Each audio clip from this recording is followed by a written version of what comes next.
If you want to make sure you have what it takes to walk away from a violent attack, check this out. My name is John, and I've created a brand new self-defense system that is nothing like what you may have. Hey guys, my name's Sam, and welcome to Prep Medic. In this week's video, we're going to be going through items you can carry and classes you can take to save lives.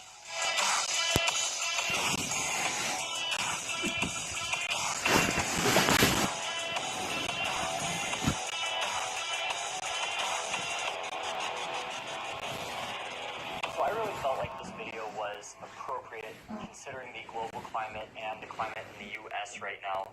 That being said, not everything I'm talking about has to do with civil unrest or tactical situations, anything like that. A lot of the classes, skills, and devices we're going to go through today apply in your everyday life, whether or not there's a pandemic or rioting. It's just good stuff to have and things that can really make a difference for somebody if you come across them and they're having an emergency or if there's a situation around you. So the first thing I want to touch on today is what skills you should know and what classes you should take. Now, obviously, there's a lot of people watching these videos with advanced certifications and things, so you guys can probably disregard that. I'll leave a time code to skip to when I talk about gear only. But when it comes to classes for the general civilian, I would recommend two main ones. The first one is going to be a CPR course. Now, it does not have to be a healthcare provider CPR. It doesn't have to be anything crazy. It doesn't even have to give you a certification card. What really saves lives in cardiac arrest, so when the heart stops, is going to be compressions. So being able to place your hands on somebody's chest and do compressions for a prolonged amount of time until rescuers can get on scene. I have never seen somebody survive cardiac arrest that did not have bystander CPR prior to our arrival. Even in a perfect situation, it takes EMS at least 5 minutes to get on scene, and that is enough time for the heart muscle to die and the brain tissue to die to a point where that patient cannot be resuscitated. So CPR is a great thing to have. The second class I recommend everybody have is Stop the Bleed. So Stop the Bleed originated from the Department of Defense, looking at school shootings and what we can do to prevent those deaths. Now, I will tell you that Stop the Bleed does not just apply to those school shootings, chainsaw accidents, car accidents, somebody puts their arm through a plate glass window or something like that. Those are all applications for this. But Stop the Bleed is super important because it is a preventable cause of death. If somebody's bleeding from their arm and it's not stopped, they can die. But it's a pretty easy set of interventions to keep them alive. So it's a pretty easy class to take. A lot of fire departments and EMS departments will put them on. I actually have a series of videos. I have one that goes through the entire Stop the Bleed campaign, and I'll put that up on the screen. The entire coursework, and then I have two separate videos, one discussing tourniquet application and one discussing wound packing, which are the two major skills in Stop the Bleed. So I'll leave those up there if you guys want to check those videos out. Very, very crucial skill for you to have. One of the reasons it's so important to take that class is it only takes somebody about 3 minutes to bleed out of their femoral artery. So it's something that you can intervene on and make a huge difference. Now, when it comes to first aid and some of those other ancillary classes, those are good things to have. I'm not a super big fan of the curriculum from the American Red Cross or the American Heart Association for first aid. They're lacking in certain areas, and I don't really have a good place to put you when it comes to just first aid. But if you want to seek out one of those classes, by all means do it. However, the two big things you can do are stop bleeding and do CPR for somebody in cardiac arrest, and that's going to make the biggest difference for those patients. So almost as important as good training is what equipment you have with you. Now, I've gotten a lot of flack in my EDC videos for the amount of stuff I carry on me. I'm a pack rat. I have a ton of things, including medical supplies, but I'm a firm believer that everybody should have the basic supplies to stop bleeding with them on their persons. Now, the absolute minimum you should carry is probably going to be a tourniquet. So a lot of people say, well, I'm not going to carry a tourniquet, I'm going to improvise one. There have been a couple studies that have shown that improvised tourniquets in instances where there's a lot of adrenaline going, which is basically any time a tourniquet's going to be applied, are not effective. There were a ton of ill-fitting improvised tourniquets placed at the Boston bombing, and very few were actually effective. An ineffective tourniquet is actually worse than putting on no tourniquet at all, because an ineffective tourniquet will block venous return to the heart, but it will the patient will continue to sanguinate, will continue to bleed out through the arteries. So you've diminished blood return and you've increased the bleeding, which is why getting a commercial tourniquet on the patient is so important. Now, there are a bunch of different tourniquets you can get. I would recommend getting one that's approved by the Committee for Tactical Combat Casualty Care. The one that I use in my professional life is going to be the Combat Application Tourniquet. Pretty compact, pretty easy to use. However, when I'm doing everyday carry, so when I have my ankle kit on me, I generally will carry the Softy Wide, which folds down a little bit smaller. Now, there's a wide range of these, so if you get one that works for you, go ahead.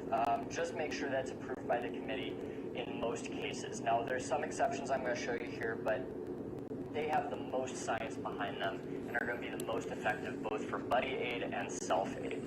So at a minimum, carry a tourniquet. Now, there are a lot of different ways to carry these. They do make Kydex in the waistband holsters that you can put your tourniquet right next to you, conceals it very well. I don't have one of those in front of you. You can use a shirt, you can use pants. That's relatively effective, but the gold standard is really going to be using hemostatic gauze or Z. This won't conceal super great if you're just wearing a t-shirt, but it is one option for you. Then you can do the in the waistband as well. Now, as you start to expand what you're carrying, the tourniquet is the minimum, but there's a lot of other things you can't actually treat with a tourniquet. So your junctional hemorrhages, you can't actually pack. Now, you can improvise packing gauze. You can use a shirt, you can use pants. That's relatively effective, but the gold standard is really going to be using hemostatic gauze or Z-fold gauze of some kind, which is why I've decided to carry ankle kits. Now, this is my daily driver. This is the Dark Angel Medical Ankle Trauma Kit, and I really like this one because it is so minimalist. It fits really well under my pants, and you don't really notice it once it's on you. So I really like this one. In here, I carry the Softy Wide as a tourniquet, and then in this pocket, I actually carry combat gauze, so QuikClot. So this is the impermeated gauze. This is gauze that has a mineral in it that essentially, as it comes in contact with the artery, it starts to promote the clotting process. We aren't using powders anymore because you need that pressure on them, but they've kind of fixed some of the issues with these. Now, I will say that while combat gauze and QuikClot have been shown to decrease the time somebody bleeds, there have yet to be any demonstrations of this decreasing mortality. So if you cannot afford this, I would recommend going with some Z-fold gauze from North American Rescue. You can pick those up for $2-3 a piece, and it'll work relatively well. So I carry this because this can be used in your junctional site. So base of the neck, groin, armpit are all places you can bleed heavily from and yet you can't apply a tourniquet, which is why I carry this. Now, the other thing in here, and something that I don't actually think most people need, is I carry a chest seal. So this is an occlusive dressing. If somebody has what's called a sucking chest wound, so they've got a hole in their chest, and when they breathe in, air comes out. When they breathe out, air gets sucked into their chest. That is a sucking chest wound, and it diminishes the capabilities of their lung filling. So one thing you can do is you can take an occlusive dressing, put it over that. A large percentage of civilian gunshot wounds are actually to the torso because we're not wearing body armor regularly. So you have a pretty high probability of having some trauma there. Now, I will tell you that a sucking chest wound usually will not be in and of itself a life-threatening issue. If you put this on somebody, they can develop a tension pneumothorax, which is a collapsed lung that starts pushing your heart over to the side, and that can be life-threatening. So if you're on the fence, you haven't been trained, I probably recommend not carrying an occlusive dressing with you for that purpose. So this is what I carry with me every day when I'm wearing long pants. If you want to take that one step further, you can get super pack ratty. And when things were kind of bad here in terms of civil unrest, things like that, I started to carry the Warrior Poet Society ankle IFAK. This one is not as concealed. I have to wear a little bit baggier pants to get my pants over this one, but this has everything you could possibly need in it. In here, I've got a pair of trauma shears. So these ones are actually the X shears, which are my favorite ones. I've got some QuikClot gauze down here, some combat gauze. I've got a trauma wrap. So a trauma wrap is super important in a lot of situations because if somebody's bleeding, it's not life-threatening, but you need to stop it. You can just take this, and it's just an elastic bandage that you can wrap around their arm, their head. neck, whatever it is, and you can start stemming that blood flow. Also, if you've packed a wound, you need to keep that wound pack in there for a prolonged amount of time, and if you have to move the patient, you can do a pressure wrap over top of that with this, and they'll be good. This has the chest seals in it. In here, I've got a nasopharyngeal airway, which is simply something that goes in their nose and just opens their airway. So if they have snoring respirations, they have some airway compromise, I put that in and it makes them better. And then I have a ARS needle, and this is an advanced skill. It's only if you're specifically trained and authorized to do it. And this is a big needle that's inserted into the chest that can decompress the tension of the thorax. And last but not least, I have a soft T-wide in there and then some gloves on either end for personal protective equipment. One thing everybody talks about when I go through these kits is that I do not have a face shield or any kind of CPR mask. I choose not to carry one simply because when you're doing bystander CPR, it's almost as effective, if not more effective, to do hands-only CPR. Every time you push down on the chest, they're going to exhale slightly, and every time you release, you're going to get some air back into the lungs. Because the heart's only being pumped at a very, very low efficiency level, you don't need that much oxygen to get into the lungs to circulate that effectively through the body. So while it might be something you could carry if somebody's in respiratory arrest, say a heroin overdose, I choose not to carry it because it's not a situation that I really feel I need to have one. You can carry a pocket mask like this. This is a little bit big, or you can get really small face shields. I would highly recommend against doing mouth-to-mouth unless it is a close family member. There's a lot of diseases and other things out there that really you do not want to get. So that's kind of my reasoning for that. I also don't carry Narcan because somebody can be maintained without that for a prolonged period of time. A lot of times with a heroin overdose, you can just stimulate them a lot, and they'll wake up enough to breathe until EMS gets there with Narcan. But that is a point of discussion amongst a lot of people, so I completely understand if that's not something you choose to do. Now, if you're not wearing shorts, or if you're not wearing long pants and you're wearing shorts, the other thing that I carry with me in the summertime is the Live the Creed Pocket Trauma Kit. Now, there are a couple on the market like this. This is not about brands. I don't really care what you buy. I like these guys, but, you know, there's some other stuff on the market as well. Essentially, in here, you've got a boo-boo kit, which, while that's great, you have some Band-Aids in there, some Bacitracin to clean wounds. It's not something that's going to save life. It's just going to make somebody more comfortable. And then behind that, you have a stretch wrap and tuck tourniquet, a SWAT T tourniquet. This is not Committee for Tactical Combat Casualty Care approved. It is evidence-based. There are some studies on there saying that it works very well at stopping blood flow. It's very wide, but it can loosen, and it's very hard to do self-application, which is why it is not approved for that. This, for me, is a compromise. So I try to carry another tourniquet that is COTCCC approved, but if I can't, then I carry this kit. And then this also has quick clot, so this is the Celox gauze in the other flap of that. This fits really good into a back pocket, cargo pocket, you name it, even just a small pocket on a backpack. But there are options to carry these things, and that's really what I want to get across is that the big things you need is a tourniquet, packing gauze. With those two things, you can stop almost all preventable causes of hemorrhage, death, and it's going to be very effective for you. Now, the reason I don't buy into a car kit is because right now I am not within 3 minutes of my car, and I spend most of my day outside of 3 minutes from my car. So running to get that thing and running back is really not a viable option in a lot of situations. So I always recommend to have the medical kit on you if at all possible. For those of you that go to school or that wear a backpack or a bag, there are a bunch of carry options for backpacks. Now, my personal favorite is Vertex. I've got a link below for all of this stuff and any links or discounts I have for you guys. I think I get 25% off these. But there are a lot of other brands as well, so you don't have to get Vertex. I like these ones because this allows me to carry a bunch of stuff. So in here, this is an Eagle IFAC. This has basically everything that you could want in a medical kit, tourniquet, quick clot gauze, nasopharyngeal airway, things like that. And then it's just in here in a really inconspicuous package, and I can carry quite a lot with me. So you can carry this stuff, just have it within arm's reach or somewhere relatively close to you, and find an option that works for you. So the last items we're going to talk about today have to do with self-defense. I carry a knife with me every day, all the time, but I am not carrying this as a self-defense item. I'm carrying this as a utility tool to open boxes. One of the misconceptions about knives is that these are great for self-defense right out of the box, and you should just carry one and use it. If you're going to carry a knife for self-defense and you don't have a firearm on you, that's okay, but you need to make sure you get specifically trained in fighting with a knife and get a knife that's meant to do so. I'm not well versed in it. I have not been trained in it beyond like one class 5 years ago. So I would not draw this in a self-defense situation because I'm more liable to get cut myself than actually successfully defend my life. Knives are not always your best option, but sometimes, depending where you live and what the laws are, this might be your only option. Next on that list is going to be your pepper spray.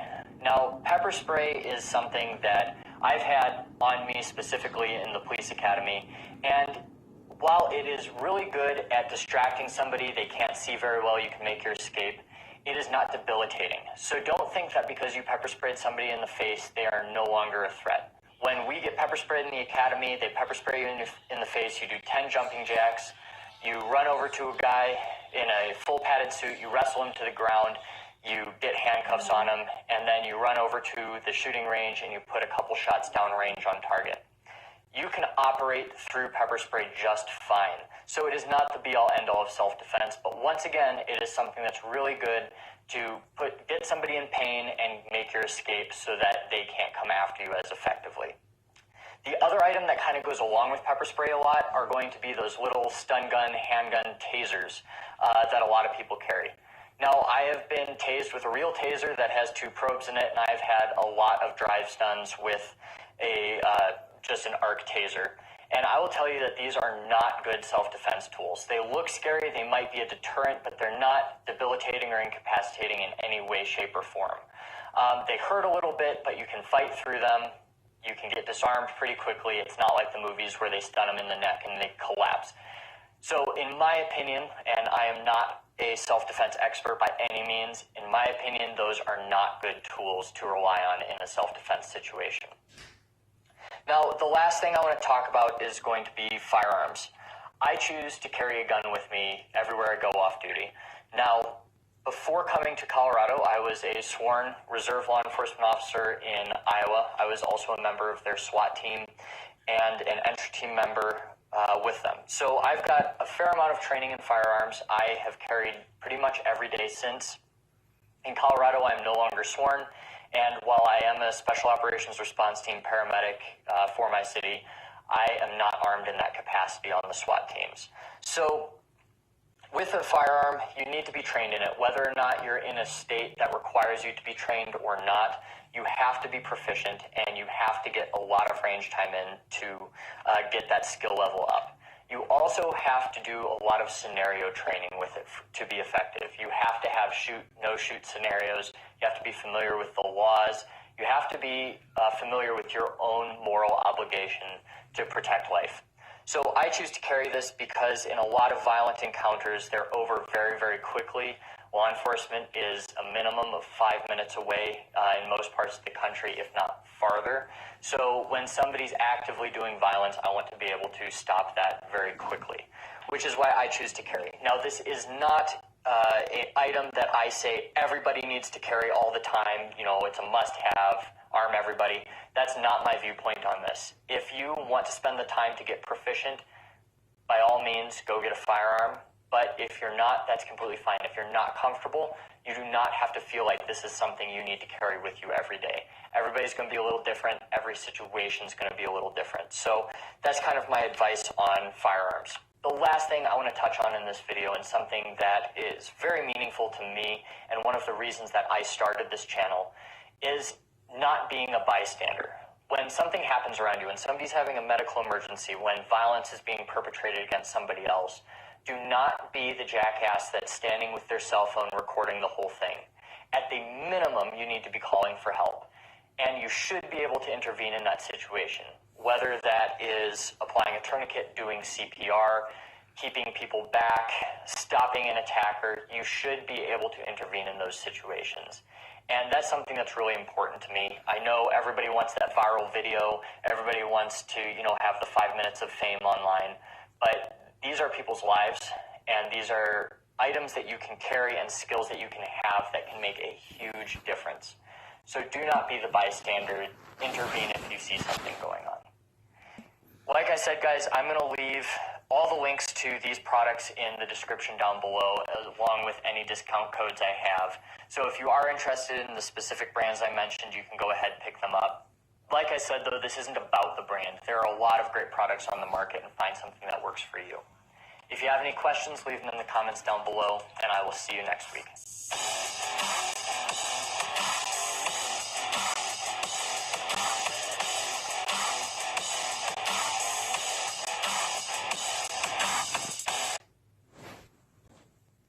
If you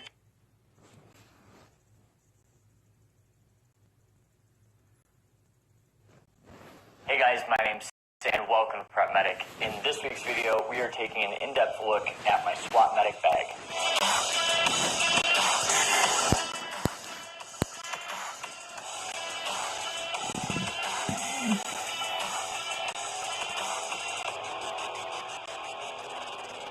Alright, so this bag is the bag that I'm taking with me as a tactical paramedic. Now, we operate a little bit differently in Colorado than we did in Iowa. I am not a member of the entry team. I'm not actually a member of SWAT. We are a member of the Special Operations Response Team, which is basically a team that attaches to several different SWAT teams. We also do some high-angle rescue as well as search and rescue, and then we stand by for things like dive rescue as well. So this bag here is what I have most of the time. You guys saw the bag that I have for the All Hazards Response Team, which is much more wilderness medicine oriented. This one's a little bit more streamlined, and I'll kind of explain some of the concepts here as we go along. Now, the other thing I need to mention about this is that a lot of the things in here supplement what I have on my vest or persons. So there are some things I don't have, some things that aren't quite as easily accessible as they are on my vest, but that's because this is kind of my second line of medical equipment, not my primary. I try my best not to get into this bag if at all possible and use what's on my body first. So the bag itself, this is the NAR4 aid bag by North American Rescue. I've had this for a while, and luckily they kind of let us build our own kit on this team, so I got to reuse this bag, which is always a good thing. Super solid bag. I've had this now for I think 2 or 3 years, and it has worked very, very well for me. The outside here, it's got the loop swath here, and I just have the paramedic identifier, the SORT identifier, and then my TacMed paramedic patch, which came from TacMed Essentials, which was one of the first tactical medical schools I went to. On the front here, I have the Winkler Knives fire rescue tool. This thing is awesome. So you've got a window break. This can also be used for like a pick for, getting out of the ice. You can turn off gas valves and stuff with this, which is actually pretty important in the SWAT realm. And then it can fit a couple different sizes of hexes. It can also be used as an extrication tool here to kind of pry things open, pry a small door or something like that. Not a breaching tool by any means, but it is super handy. So I just keep that right in the loop in front of this pack.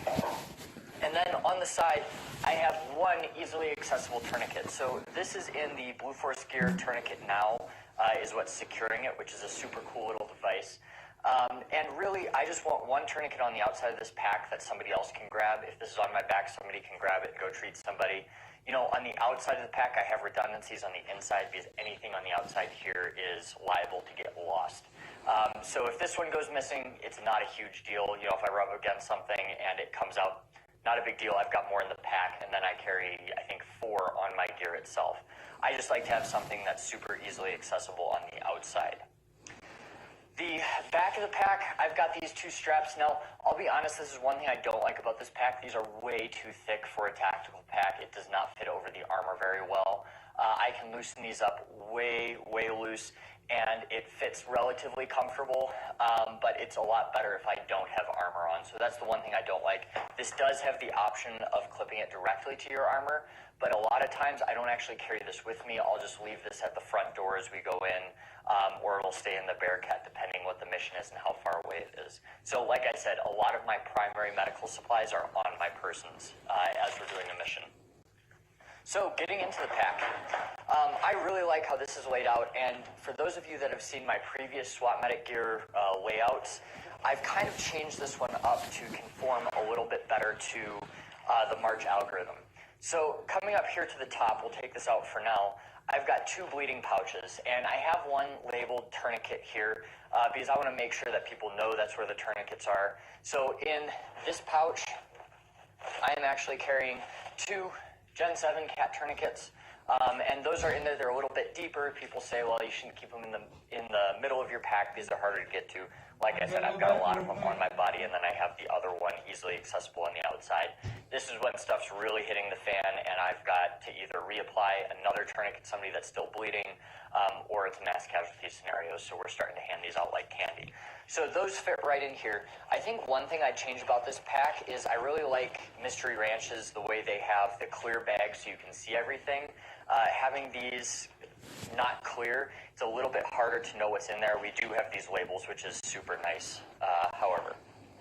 So in this one over here, I have everything for wound packing. So in here, I've got 2 things of combat gauze. These are the same things. They're just packaged differently. One's supposed to be Mill, one's Leo. It doesn't really matter. And then I have 2 things of NAR compressed gauze. I've kind of changed my tune on the hemostatics. There is some good recent studies on these and their effectiveness. These are definitely the gold standard. But what's really helping the people is the pressure. The hemostatic agent in here is helping, but if you don't have good pressure, it's not going to do what you need it to do.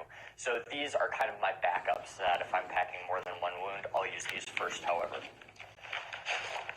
All right, coming one down, we've got the airway pouch. So this pouch here, right above it, I've got an eye gel. So this is a supraglottic airway.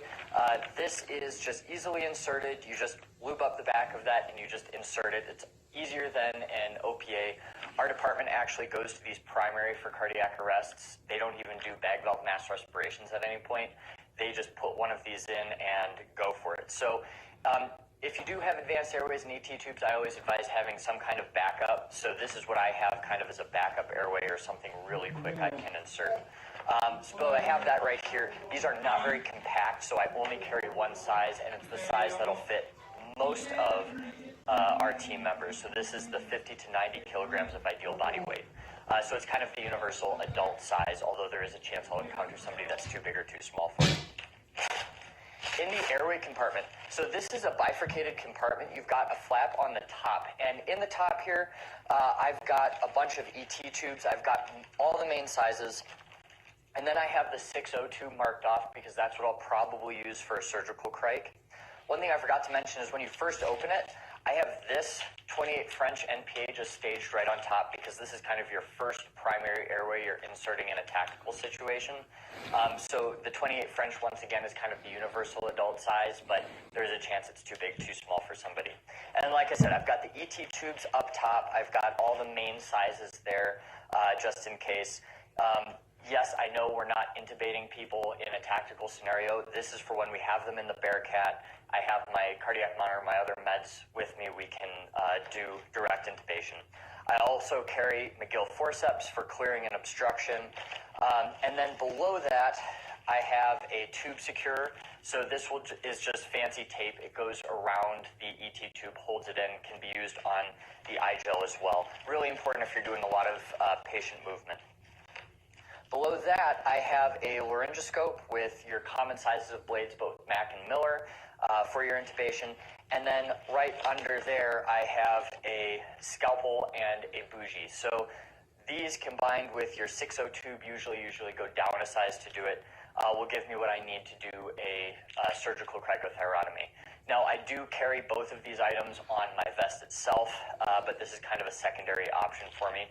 And then this bougie is basically an inducer. So you put this in and then, introducer. You put this in and then you put the tube over it, and it helps you guide it into the trachea. So really good tool to have. I don't carry a trach hook. I haven't been trained really to use a trach hook. So this is kind of how I've always been trained to do a surgical cricothyrotomy. And then the scalpel here is a safety scalpel. One more down, I carry the pocket BVM. So you guys have seen this a ton. I've got a bunch of these, and this is just a very small collapsible bag valve mask. Connects to ET tubes for your surgical crikes, your intubations, your eye gel there, and it allows you to breathe for the patient without doing mouth to mouth, mouth to mask, anything like that. So that all sits right in this airway compartment, and it sits pretty well. So we've got the march, the massive hemorrhage, and then we're getting into the airway. To supplement these, I do have a bunch of chest seals over here that kind of goes along with your airway breathing. These are kind of the hodgepodge. I carry all the hyphen-vented chest seals on my person, and these are kind of what I have left. So I've got a halo chest seal, which in my opinion isn't that great, and then the hyphen-vented chest seal in there, so entrance and exit wound.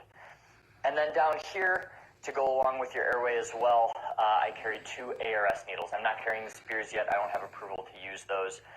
But these are 14-gauge decompression needles that you can use for a tension pneumothorax. I do want to get some 10-gauge. They do make these in 10-gauge, which I'd say is kind of your better option. But this is what's supplied for me, so that's what I use. So we've got the massive hemorrhage, the airway. Now we come down into circulation. So this pocket, I'll be completely honest, is kind of a hodgepodge, and I'm still trying to arrange it so that it works a little bit better for me. But in here, in the main pocket, it's bungeed down to hold everything still. I have a 100 ml bag of sodium chloride. So this is great for your really small infusions. I personally like this bag for ketamine, for pain control. You can put your dose of ketamine in here and start running it in really slowly. Gives you a little bit of a better effect for the patient in my experience. Behind that, I've got a 250 ml bag of D10. We're basically using this for our diabetic wake-ups. We're not using D50 anymore. This is just a little less caustic, wakes them up a little bit better. And keep in mind, a lot of this isn't care under fire. This isn't what we're doing here. This is when we have the patient loaded up, or say you have a very combative patient, it's potential that SWAT gets called out for somebody that's really combative, and it might be a blood sugar issue. So I like to carry everything for blood sugar emergencies in here. And then I have a 500 ml bag of normal saline. No, we're not carrying lactated ringers for the balanced solution. We're using this now for fluid resuscitation. But once again, we're not really giving a ton of fluid in trauma situations because really what they need is blood, and this is just going to give them some hemodilution, which isn't the best for them. The blood pressure can kind of wait to get brought up until later. I also carry 2 10 ml saline flushes for your IV starts and drug pushes. And then behind that, I've got a 15 drop set for your infusions to connect to those bags. Only carry 1. I'm probably not going to hang in multiple while we're in that situation. We have another bag with a lot more fluids and IV stuff as well. In this pocket, I've got North American Rescue's saline lock kit. So this has 2 18-gauge needles in it, a securing band, a swab, pretty much everything you need to start an IV. And I've really enjoyed these. They're super easy to use and pretty cheap, actually. I think this is like $7 you can buy one of these on their website. In this pocket, I just have some administration things, so some 3 mLs, some 1 mLs for your epi.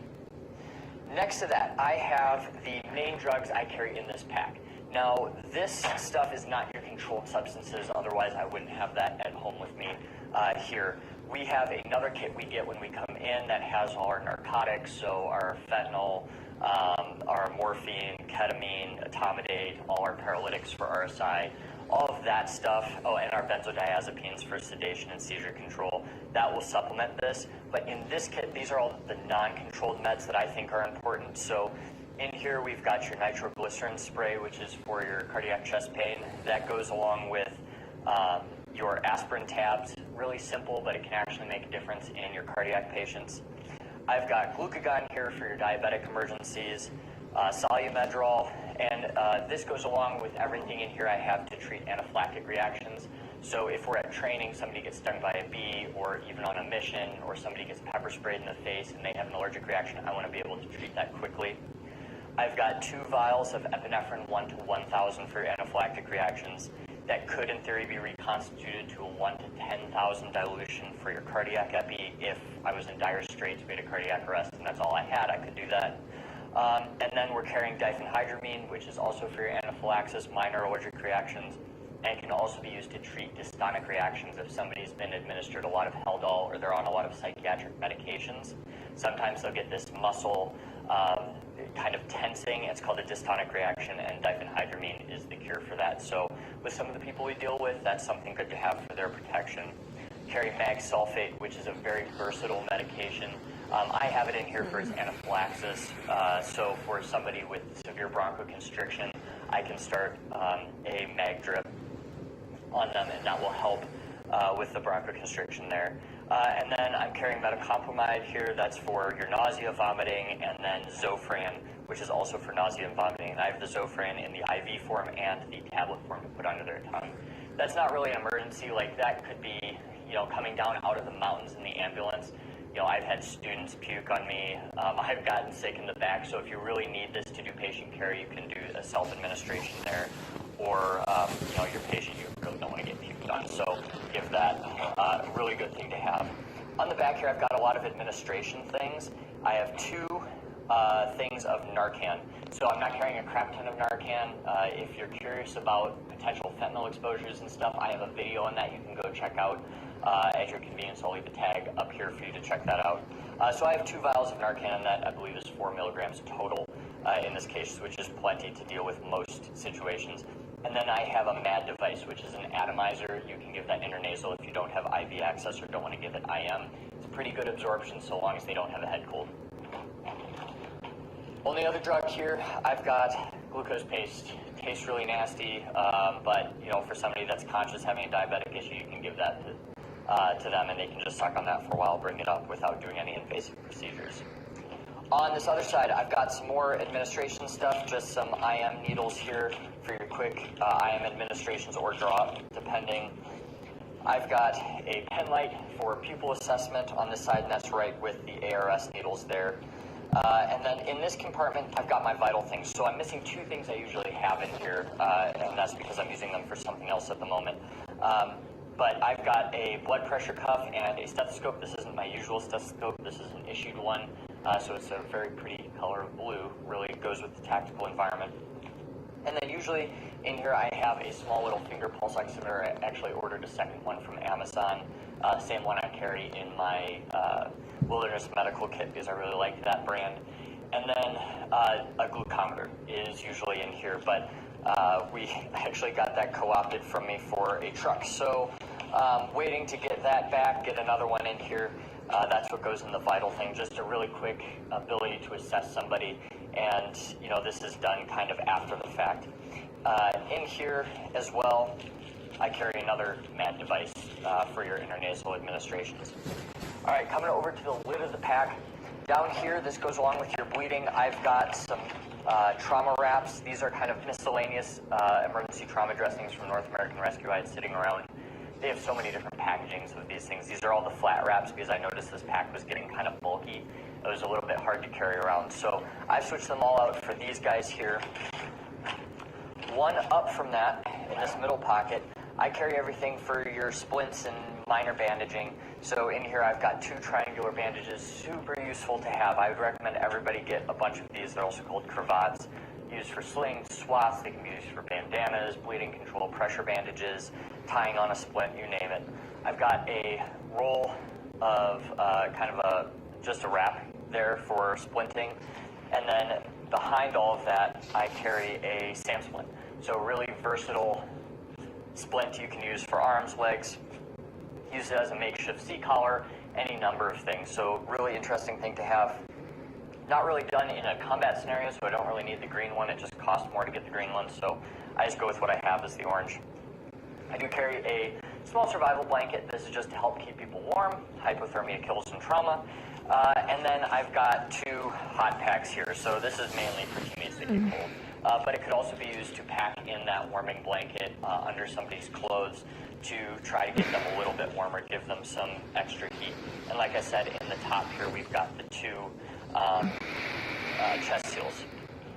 The one last thing I carry on this, and in here I used to have a Mega Mover that's now in the back of my vest that I always have on me, so I stopped carrying it in here because it was kind of bulky. But in here I have a SOAR Rescue Med Mag, and this is their Triage Med Mag. I'm going to have a full video on their entire lineup of these. These things are freaking awesome. But this one I carry in here because if we are in a mass casualty scenario and we've switched gears from that tactical realm, I'm not with the team anymore, and we're actually just doing mass casualty triage of patients. I've got this I can open really quickly. This in here, it's got a couple red, green, yellow, white mini glow sticks in there to mark somebody in a dark environment. This also has your start triage cards and deceased cards, God forbid. And then it also has a reference card and a patient tracker in it, and then a Sharpie. So this is everything you need to initiate triage. What I like about this is it's all in one neat little case. I can throw it up in here, and I don't really have to worry about the individual components getting messed up or bent or anything. It's just in a nice package right on the side of this pack, and really easy to stow there. So that's what I carry in this pack. I'll be doing videos of everything else I carry on me, on my vest, on my belt, everything like that. I'll be releasing these videos one by one because I need content. And like I said, I'll be doing a video on the rest of these med mags because they're really cool products. So if you have any questions about anything I showed you today, please leave them in the comments down below, and I will see you next week.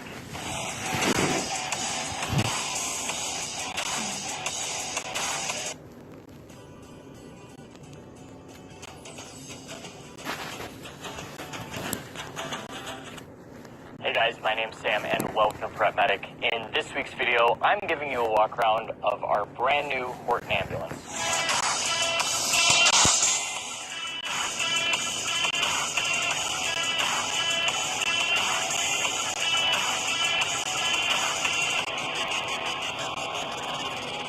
So guys, one of the most requested videos I've had over the last couple months is to do a walk around video similar to the one I did while I was at Mary Greeley of the new rigs that we got at my agency up here in Colorado.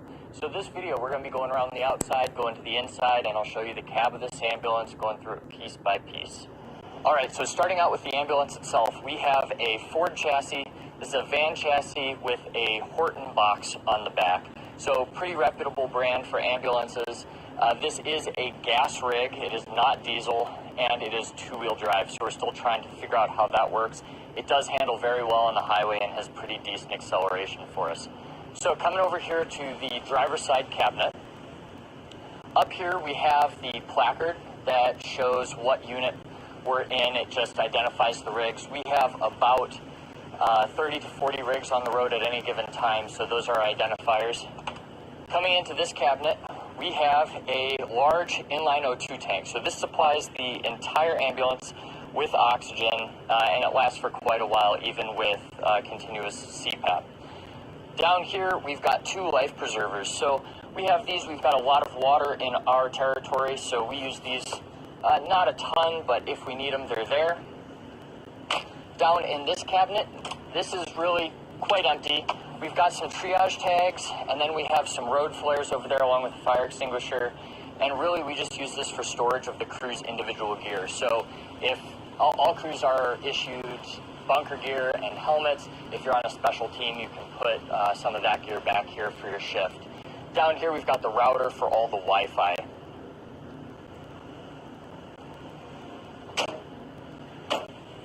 All right, coming to the back here, we've got the gas cap. In this compartment, we've got our vacuum splints and our C-collars down here. And we've got a ton of different sizes of C-collars, everything from the adjustables to the pediatric sizes. And we have an extra O2 tank here in case we run out of our cot O2 or bag O2. All right, coming around to the passenger side rear compartment. In here, we have all our backboards, immobilization stuff, and some splints. So we have our Stryker stair chair right here, which is a manual stair chair. It's got treads on it that keep somebody from going down the stairs too fast. It can be operated by two people with very little effort. Really good tool if you need it.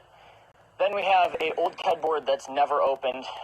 We have a traction splint here. We're carrying the Hare traction splints, so they're a little bit older, but they're pretty widespread use through northern Colorado.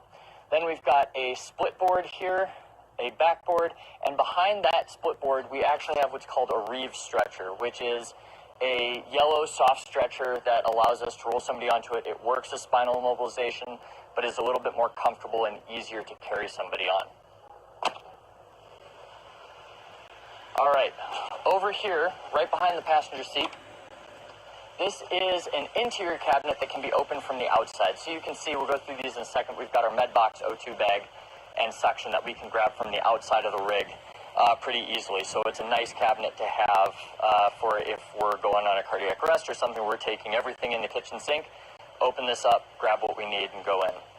All right, let's go to the inside of the ambulance and take a look through all the cabinets.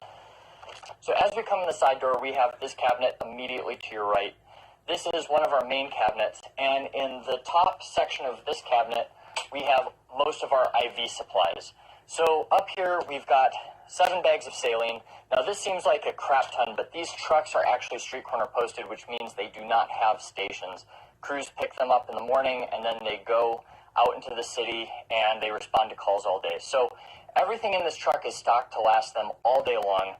In here, we have the bin system. So each of these Tupperware bins is sealed. It's sealed with a shrink wrap. We have vehicle service techs that stock all of these ambulances for us. And like I said, they should have everything the crew needs to function for an entire day on the street. There are some exceptions with that.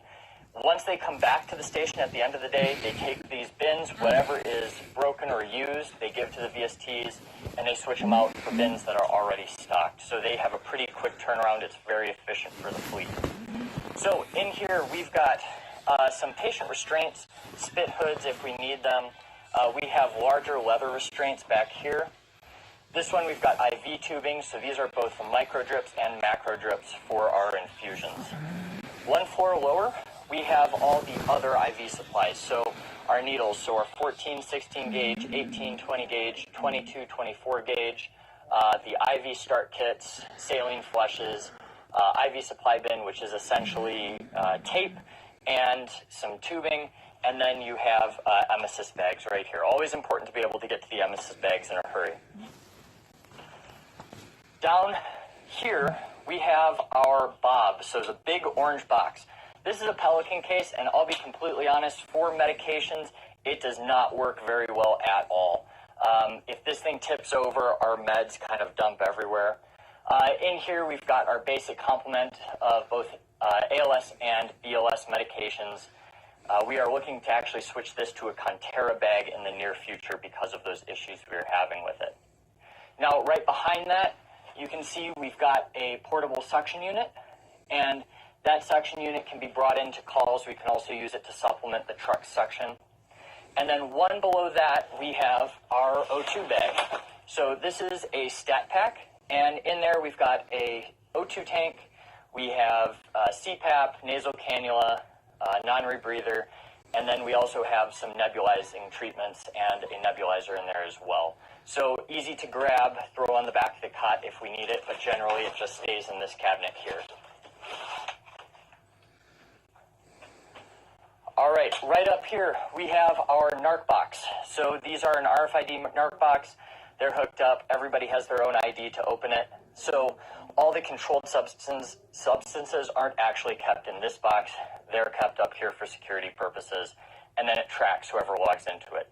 We have to check these and log these every day and every time we give them as well. You'll notice because of COVID-19, we have the front compartment completely sealed with tape, so that nothing can get through there. When this truck gets ready for deployment, we actually do a plastic drape over there as well. In this front seat, this is what we call the captain's seat. So it's got these really big shoulder harnesses, and these are meant to allow you to move around the back of the ambulance as much as possible while staying seated and safe in the back of the rig. Kind of a nice feature. These chairs are actually pretty comfortable. And then in the back of this seat, it actually has a child's car seat. So if we are transporting a kid and we don't have the item for the cot, the PD-Mate, we can put them in there, or if they're coming with their parents that are being transported, we can put the kid right there in the seat and not worry about them, make sure they're completely safe. Over here in this cabinet, we have all our main airway adjuncts. So we've got our oxygen supply bin, which is like tubing and whatnot. You've got nebulizers, pediatric nasal cannulas, non-rebreathers, adult non-rebreathers, adult nasal cannulas, and then we also have adult end-tidal CO2 nasal cannulas, which we use often. Behind there, we've got our bag valve masks. So these are the big bags that you breathe for a patient with. And then here we've got our CPAP. So this is the continuous positive airway pressure. That's really good for your COPD patients and asthma patients and CHF patients. Down here we've got our main control. So We can control everything in the back of this truck. This is on the climate control screen, so you can turn it to on, off. It's all touch screen on here, but that also has hard buttons on the outside. Activate the O2 for the truck, and then you can alter the interior lights as well. So kind of nice. One of the weird functions on here is you can actually change the color of the screen. So not entirely necessary, but kind of a nice little feature there. We have two O2 Christmas trees. So one would be for your main O2 supply or for your CPAP, and then you could run a nebulizer or something else off the second one if need be. This service, we are still using the Zoll X series. I don't have a problem with Zoll. I've used these almost my entire career, but I'm still waiting to get my hands on a LifePak and try that out because everybody that's used them tells me they're amazing. Coming down to this cabinet, we have our advanced airway stuff. So we've got our NPAs, so nasopharyngeal airways, OPAs, oropharyngeal airways, ET tubes, as well as some side stream capnography for that. And then we've got our nasogastric tubes and our suction catheters. And then back here, we've got a bunch of extra suction catheters for the truck. Right here, we've got our truck suction. This is just controlled by that panel up there. And then we can use that to suction out patients' airways. One thing I didn't mention about this monitor, this has the capability of doing 4-lead EKGs, 12-lead EKGs. It can take blood pressures. It checks pulse ox. It also has a CO monitor in that, and that can defibrillate pace and cardiovert. So very, very functional for us. Up in these cabinets, we like to say if you can't find something, it's probably in one of these hidden. So in here, we've just got extra batteries, and then we have a CO probe for the Zoll monitor, as well as an extra battery here. The other side of that, same cabinet, different things. We've got some extra defib pads, some extra blood pressure cuffs, stickers for the 12 and 4-lead EKGs, and then we have our glucometer supply bin with all the extra components for our glucometer. And then right here, this is called the CPR seat, still has these big straps here, pretty comfortable, and this is where most paramedics or EMTs are going to sit to care for their patients just because it's so much easier to access them. Down here, we've got a pediatric bag, and this has all of our pediatric-sized equipment, so everything for airway, for end-tidal CO2, IV starts, it's got an OB kit in it, small BVMs, and we can just grab this, throw this on the cot, and go from there. We are kind of using the Brasilo system, kind of using the Handtavi system. We're kind of somewhere in between, but we're working on kind of looking at these and looking at our pediatric system as well. All right, in this cabinet, we have all of our trauma supplies and some of our med admin. So we've got some needles up here, as well as some hot and cold packs.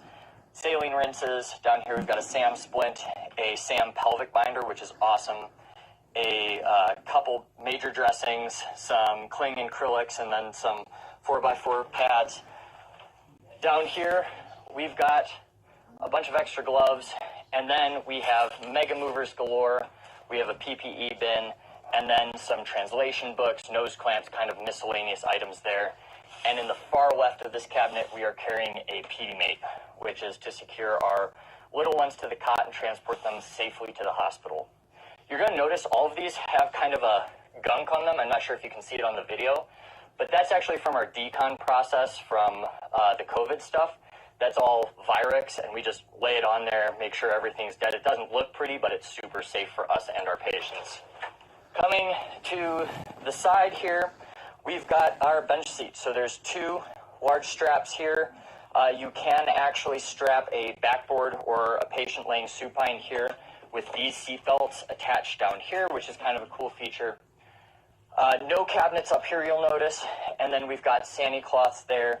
In these seats, we've got linens in one.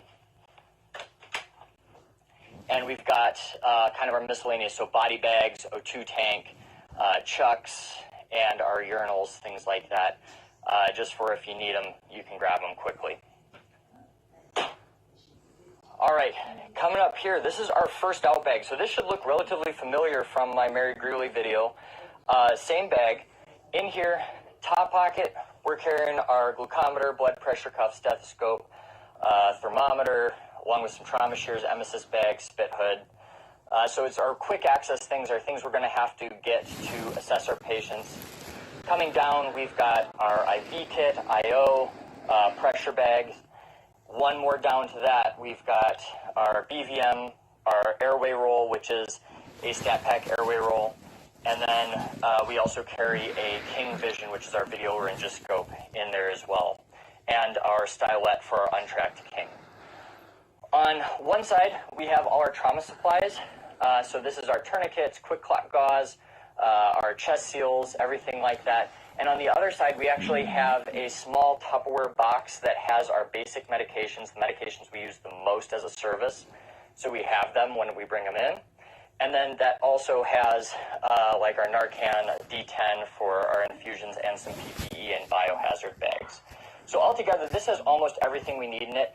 We supplement that with our med box and our O2 bag as well, but it works very well for our service. We are using the Stryker auto-load cots. These are super nice. You saw them in the last video. These have the ability to load 700 pounds without the provider expending any effort, so they're super nice. We really like them, and they're in every single truck we have on our fleet. Really reduce workplace injuries. On the back of the cot, we've got an O2 tank that can be hooked up to the patient, and then we have 2 bags. Usually there's PPE, there's a shortage, so we've kind of regulated where that stuff is. We've got some spit hoods and some emesis bags just in case. All right, now that we covered the back of the truck, we're going to go up front, and we're going to show you everything in the cab. All right, so here in the front of the ambulance, the first thing up here is we have our CAD system. So this computer, we use this a lot for our dispatches. We're a pretty busy system, so we can't be on the radio a ton. So we go to this, we get the dispatch, we can see all the call notes, go en route, clear, and we just have very minimal radio traffic there. So kind of nice. This is a Dell laptop. Down here, we've got the control panel, just like you have in the back, except this also has your emergency master, which allows you to turn on all the emergency lights. It automatically switches the screen there. Below that, we've got our sirens. So it's got 3 main sirens that we use. These also all have airbornes in them, so that is super nice to clear some traffic. We've got our truck radio. Now, we use most of our pack sets. We don't use this a whole lot until we're going up in the mountain and we need that extra boost of signal. We have a Panasonic laptop up here. This is for our report writing, everything like that. And then back here, we've got our gloves and some administrative stuff. So these are our action plans for the COVID stuff. Right now, it's changing, so we release that every day. Kind of nice to have up in the cab of the truck. These trucks also have a nanny cam system, for lack of a better word. They just log when you're going too fast, too slow, making turns, hitting bumps, anything like that. They log it, take a quick video, but those are not sent anywhere regularly. Thanks for watching, guys. If you have any questions, please leave them in the comments down below. I really hope to do some walkthroughs of some of the other model trucks we have, as well as our special operations truck, if they let me do that. So stay